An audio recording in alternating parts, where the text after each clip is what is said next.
Hello tout le monde, bienvenue dans cette nouvelle Minute Santé. Comme promis, je vais continuer ma présentation des métiers, mais cette fois en m'entourant de professionnels, parce que là on va attaquer des présentations de métiers que je ne maîtrise pas du tout. C'est pour ça que je suis avec Mélodie, aka La Petite Dent sur Instagram, qui est dentiste et qui va m'aider à présenter ce métier que je ne connais que très peu. Parce que j'ai une dentition plutôt... correcte. Bah tant mieux pour toi, Jérém. Voilà. Salut à tous, moi c'est Mélodie, alias La Petite Dent sur Instagram. J'ai 24 ans, ça fait plus d'1 an que je travaille. J'ai fait mes études à Paris et du coup on se retrouve ce soir dans le salon des grands-parents de Jérém pour une vidéo pour présenter mon petit métier. Est-ce que tu apprécies la déco de cet appartement? Parce que ça c'est moi, Ouais. Le reste c'est pas... Non, bon, j'adore. moi. J'ai dit vraiment là, je suis dans le thème au niveau vestimentaire, je trouve que c'est très moche. Ça colle parfaitement. Voilà. Je vais essayer de changer les couleurs pour que ça colle plus du tout. On se retrouve après l'intro. Ah ouais? Bah oui.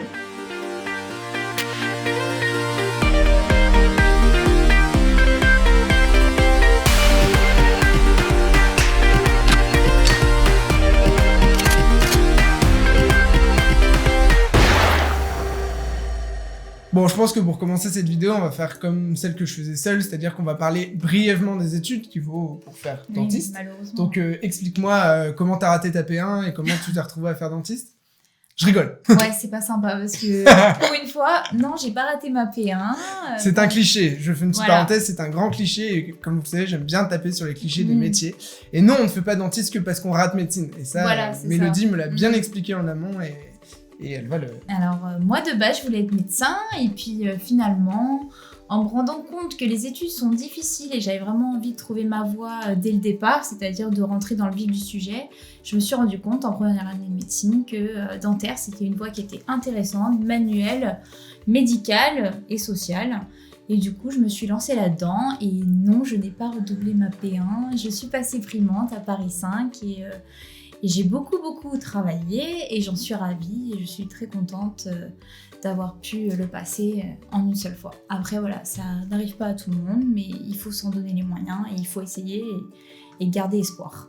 Voilà. Donc oui, non, c'est hyper intéressant que tu dis ça parce que c'est en vrai, je te charrie parce que c'est quelque chose qu'on dit souvent aux infirmiers aussi. Pourquoi t'as fait infirmier? C'est parce C'est que vrai. t'as raté médecine. Et moi c'est pareil, moi je n'ai jamais tenté le P1 parce que tout simplement le métier de médecin ne m'intéressait pas parce que j'avais pas envie de faire des études trop longues. Donc je te rejoins complètement et je comprends tout à fait ce point de vue-là. Mais donc du coup, il faut passer par la P1 pour faire Il faut dentiste. passer par la P1, normalement oui. Je sais pas s'ils vont créer d'autres voies, mais pour l'instant c'est toujours la P1 avec toujours les 4 voies possibles, pharma, médecine, sage-femme et dentaire. Bon, ils rajoutent aussi kiné, je Oui, crois. en il y a la ce moment. 5e, Bon, ouais, voilà. le kiné maintenant. Et est-ce que tu peux nous parler, parce qu'on parle beaucoup de la P1, mais est-ce que tu peux nous dire un peu ce qu'il y a après la P1 en termes d'études pour devenir dentiste? Alors après la P1, on a 5 ans à l'école, on a 2 de théorie avec des TP sur mannequin et ensuite on a 3 années de clinique, dont 2 qui sont assez intenses parce qu'on commence vraiment à rentrer dans le vif du sujet, à apprendre notre métier. Puis la dernière en fait qui est vraiment beaucoup plus chill, où on commence vraiment à se spécialiser dans ce qu'on aime à l'hôpital et où on commence aussi à travailler en cabinet et on est en fait en stage actif. Après, voilà, comme je dis, il y a plein de possibilités aussi différentes. On s'en rend pas forcément compte parce qu'on pense que dentiste, c'est dentiste, mais il y a dentiste, dentiste et dentiste. Et du coup, tu nous dis que ton métier peut avoir plein de facettes différentes. Est-ce que tu peux nous dire un petit peu comment tu peux te spécialiser? Quelles sont les différences? Moi, je pensais à quelqu'un de lambda dans la rue qui dit, bon, t'as dentiste, t'as orthodontiste, Oui, toujours. t'as voilà. Est-ce que tu peux nous expliquer un petit peu les différences comme ça, à chaud, là? Alors, il faut savoir déjà qu'on peut faire nos études basiques, c'est-à-dire avoir notre doctorat, ou alors on peut aussi faire l'internat. Donc, on a aussi notre concours à nous en dentaire pour accéder aux formations comme l'orthodontie, la chirurgie buccale ou encore on parle de médecine bucco-dentaire pour se spécialiser un petit peu plus. Et puis après, on a plein d'autres choses comme des CES, des diplômes d'université où on peut se spécialiser dans différentes justement spécialités dentaires. Par exemple, l'endodontie où on dévitalise les dents, ou encore la pédodontie où on traite que les enfants, ou encore la gérontologie où on s'occupe justement plutôt des personnes âgées, ou encore la parodontologie où on s'occupe des gencives. Enfin, vous voyez, il y a plein de choses. Quand j'ai commencé dentaire, je pensais que c'était dentiste, alors qu'au final, on se spécialise de plus en plus. Je pense qu'il y a de plus en plus de spécialistes et justement, c'est une branche qui est intéressante parce que on n'a pas fini d'en apprendre. Et on va encore créer plein de spécialités, je pense. Est-ce que tu peux me décrire une journée type, toi, dans un cabinet oui, j'improvise des questions. Ça, elle n'avait pas la question avant. Une journée type dans le cabinet, tu me dis que des fois tu commences à 9h du matin en général. Alors, journée type, moi je dirais qu'il n'y a pas de journée type parce que justement, on a de tout. Après aussi, on peut avoir justement des soins ou plutôt des consultations ou plus des consultations qui se transforment en soins parce qu'au final, il y a une urgence. Je dirais pas qu'il y a une journée type. Après, l'important, c'est de savoir s'organiser parce que c'est nous qui gérons le planning quand même et essayer d'anticiper justement les soins qu'on va devoir faire ou justement les soins qu'on ne devra pas faire. Donc, c'est assez aléatoire et je dirais pas qu'on a de journée type et justement, c'est ça qui n'est pas ennuyant. On peut avoir un enfant au fauteuil, après une personne âgée, après on peut faire un détartrage, un soin de carie, une dévitalisation, on pose une couronne. Ben, on s'ennuie jamais et c'est très très différent. C'est vrai qu'après, je pense que quand on se spécialise, on a plus des journées types parce que du coup, on fait quand même souvent le même type d'acte. Oui. C'est ça qui est enrichissant, je trouve, quand même en omnipratique et que je n'ai pas envie de perdre non plus. Si tu devais, on va dire un truc basique, mais qu'est-ce que tu dirais qu'il faut comme qualité pour faire un bon dentiste selon toi ? Moi, je pense qu'il faut être très patient. Il faut être quand même très perfectionniste parce que c'est un métier manuel et on travaille sur du millimètre près. Après, je pense que justement, dans les défauts, c'est d'être justement dans la superficialité, regarder les choses dans le global et ne pas faire attention aux détails. Je pense que vraiment, dans notre métier, c'est faire attention aux détails et aussi faire attention à la personne qui est en face de nous parce que on a tendance à l'oublier, mais on n'a pas que des dents face à nous. Certes, on a un métier manuel, mais on a quand même une personne dans sa globalité qu'on traite. Et tu m'as dit un truc très intéressant avant qu'on se mette à tourner, c'est que toi, dentiste, t'avais choisi ça un petit peu parce que tu savais qu'en commençant des études de dentaire, t'allais finir dentiste et tu savais ce que t'allais finir, contrairement à médecine où si jamais tu vises une seule spé, t'es pas sûr de l'avoir selon ton classement, etc. Et que du coup, là, toi, t'avais très envie d'être auprès du patient et d'avoir ce côté manuel au final, justement, comme tu l'as dit, et que de ce que j'entends et de ce que je vois du métier, c'est que c'est un métier qui lie vraiment le geste, et on va être technique comme un chirurgien finalement, ça va être vraiment ça, tout en étant dans la réflexion et au final, t'es tout seul autour d'un seul truc, c'est que tu fais pas appel à tes confrères pour réfléchir d'un autre truc, c'est que tu vas repérer un problème, donc tu vas avoir ce côté clinique de la dent, je sais pas si ça se dit, mais tu vas repérer le problème et tu vas derrière pouvoir tout de suite le traiter toi-même dans ton cabinet. Et c'est ça, je pense, le truc qui est... C'est difficile aussi, parce qu'il faut savoir prendre les décisions tout seul, se lancer, et puis aussi après expliquer aux patients, parce qu'on a un métier qui est tellement technique, bon après c'est comme le milieu médical, mais... Les personnes vont avoir plus de mal quand même dans le milieu justement dentaire à comprendre ce qu'on fait vraiment au niveau technique, surtout quand on fait des empreintes, qu'on les envoie au laboratoire.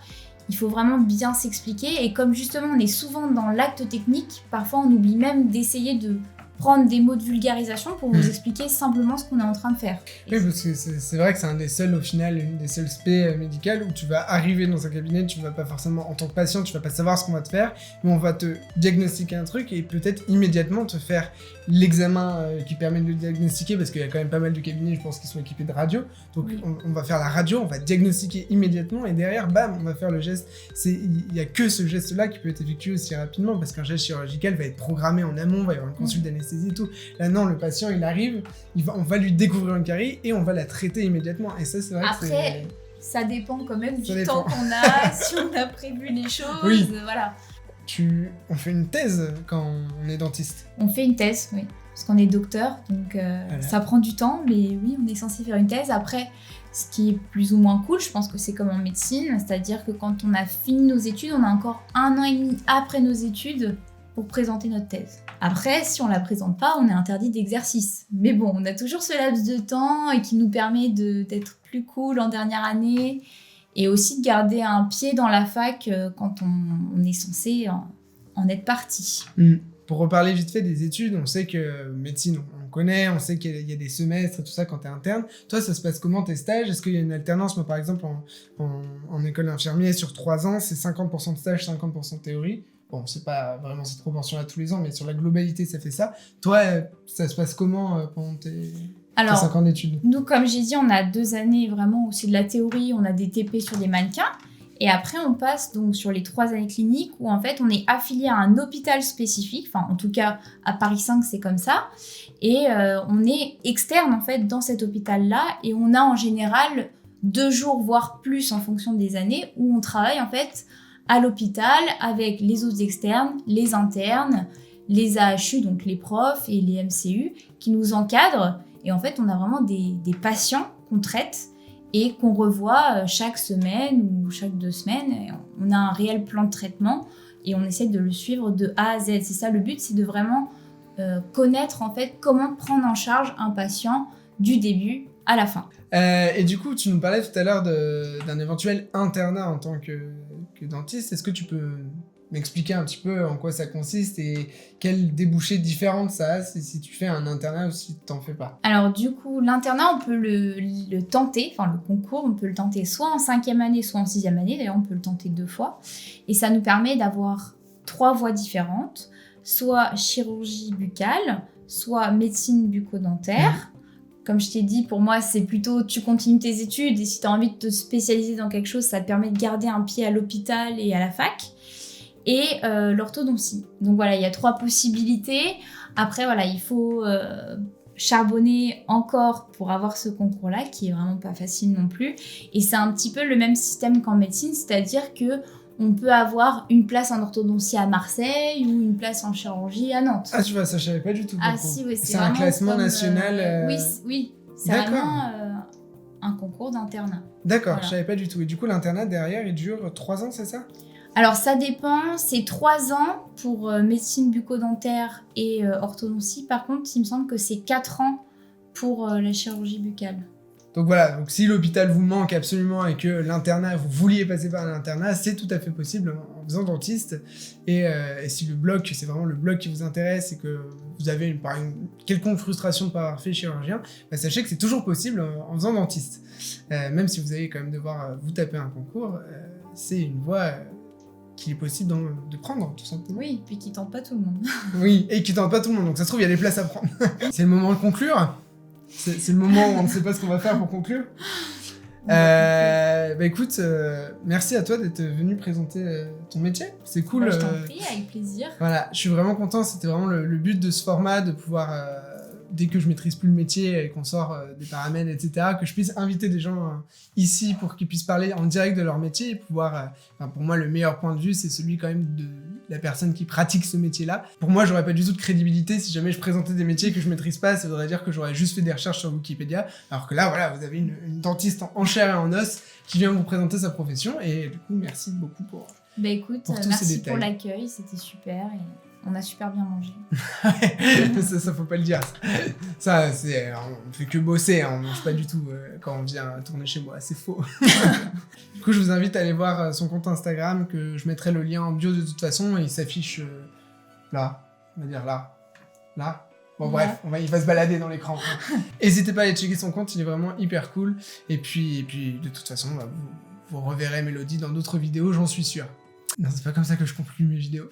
Il y a aucun invité qui savent conclure mes vidéos. Je suis très déçu. Cool. Jules, il a fait pareil. C'est ciao. Ciao. Non, c'est salut en plus, putain, mais même moi, je maîtrise pas. Salut. Allez. Je vous dis à la prochaine. Salut. Bon, allez. Salut, à la prochaine pour une autre vidéo. C'est parti.